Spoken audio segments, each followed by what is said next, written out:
Continuando com o triângulo retângulo, a gente tem agora as relações trigonométricas que a gente pode ter com esse tipo de forma geométrica. Então a gente já viu que o triângulo retângulo ele tem o lado maior, que é chamado de hipotenusa, e os outros dois lados menores chamados de catetos. Os ângulos internos, a gente vai ter um ângulo de 90 graus, que é o ângulo reto, e os outros dois ângulos a gente vai utilizar uma letra grega ou um número, que é o valor deles, para determiná-los. Se a gente for olhar pelo ponto de vista do ângulo, que aqui a gente vai chamar de alfa, a gente vai ter que o cateto que está junto dele, ele vai ser chamado de cateto adjacente, e aquele que está oposto a ele a gente vai chamar de cateto oposto. Já se a gente for olhar pelo ponto de vista do ângulo θ, a gente vai ter que esse aqui vai ser o cateto adjacente, porque é aquele que está junto a ele, e esse vai ser o cateto oposto, porque ele está oposto a ele. Sabendo disso, quando a gente tiver a medida de dois lados do triângulo retângulo e quiser saber a medida de um ângulo, a gente consegue determinar isso. Ou então, quando a gente tem valor de um ângulo de um lado e quer determinar a medida de outro lado, a gente também consegue. Para isso, a gente vai usar as relações trigonométricas do triângulo retângulo, que são o seno, o cosseno e a tangente. O seno ele é alcançado dividindo o cateto oposto pela hipotenusa. O cosseno a gente descobre dividindo o cateto adjacente pela hipotenusa, e a tangente, o cateto oposto de um ângulo ao cateto adjacente dele.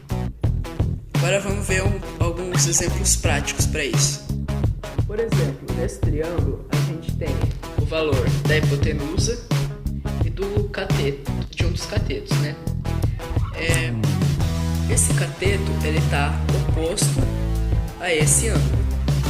E essa aqui é a hipotenusa porque ela está oposta ao ângulo de 90 graus, que é o ângulo reto.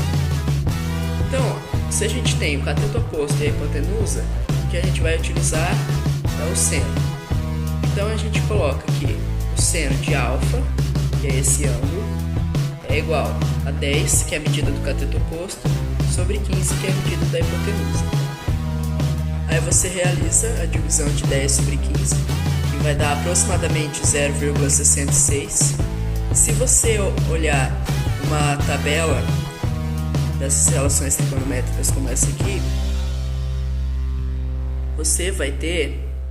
você pode observar que aqui em 42 graus você vai ter que o seno é igual a 0,669. Isso é uma medida bem próxima ao que a gente tem, que é 0,66.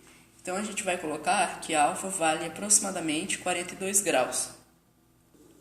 Um outro exemplo que a gente pode ter é esse aqui. A gente tem o ângulo θ, o cateto adjacente a ele, que no caso vale 10, e a hipotenusa, que também vale 10. Então o que a gente vai utilizar é a relação cosseno.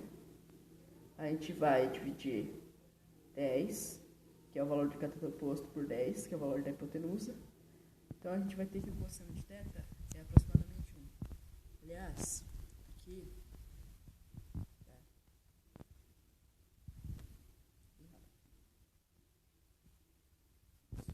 então a gente tem que o cosseno de θ é igual a 1. E o cosseno, que é aproximadamente 1, é o cosseno do ângulo de 1 grau, como a gente pode olhar aqui na tabela. E a gente tem que o cosseno é de 0,999, que é um número próximo a 1. No último exemplo, a gente tem o ângulo θ, o cateto adjacente a ele, que é o 20, e o cateto oposto a ele, que vale 10.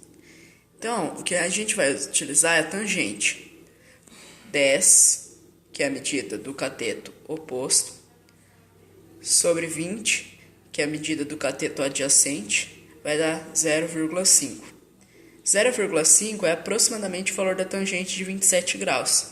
Porque se a gente olhar de novo na tabela, a gente vai ver que a tangente de 27 graus é de 0,510, que é um valor próximo a 0,5. E eu vou deixar aí no link da descrição, um link na descrição com alguns exercícios de relações trigonométricas. Até mais.